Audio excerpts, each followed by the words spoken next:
Hi folks, it's Keith Beardsley, also known as ATORY01.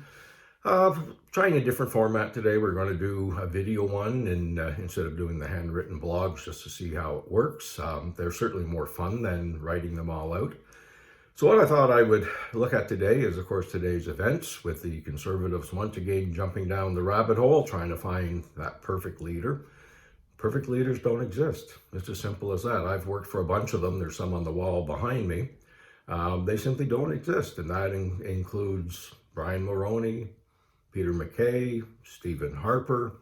There's a whole bunch of them, and none of them are perfect. They all make mistakes. None of them have ever run a perfect electoral campaign either. And when parties lose elections, a lot of the time it's because they underestimated their opponent. Yes, policies come into it, strategy comes into it, but it's never one person's fault.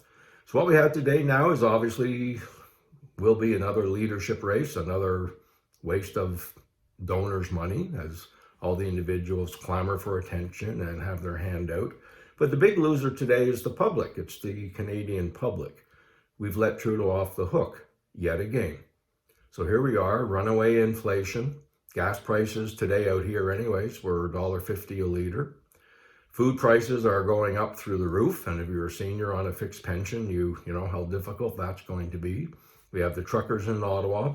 One thing after another, even potential for a war in the Ukraine, and 35 MPs decided they were more important than dealing with these issues and keeping control of Trudeau, what he was going to do. So now if you're a Liberal, hey, what do? Conservatives are going to be distracted. The media will not be about what the Conservatives are saying in the House. No one will care. What will be the media is who's running, who's not running, who's insulting who today. You know, all the infighting that goes on, which makes for great press, but crappy politics. So again, here we go. Let's hope people decide for once and for all, stick with a leader. And let me remind you, there was one MP out there, I'm assuming probably one of the 35, who said the other day, you know, what do you want, the party of Kim Campbell or the party of Stephen Harper? Now, I noticed he wasn't elected during the years of Stephen Harper, but let's look at the history here. The largest majority, Brian Mulroney, with a united party. Party split. Kim Campbell came in. We got wiped out.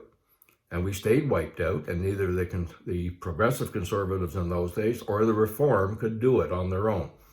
It was only when the party united that the party was able again to go as a united team. We lost the first time. Second time we won. But again, keep in mind, united parties always do better. And I can tell you, having been around in those years on both the Tory side and working with the Reformers later on, we got along really well. Yes, we disagreed on a few policies and so on, but we learned to work together. We learned to win together. There were great friends made up from both sides of the party. You can't destroy a party and destroy this united party and then figure you're going to win on your own. It just doesn't happen. Look at Max Burnley and his bunch. Anyway, so they're just a few thoughts. Hopefully this time they'll get it right. I doubt that, but you never know. There's always someone to blame when your side loses. And let's just sit back and watch and see who runs for the leadership. That might give you an idea of what's going on behind the scenes and some of the stuff O'Toole had to deal with. So Keith Beardsley wishing you all a great day.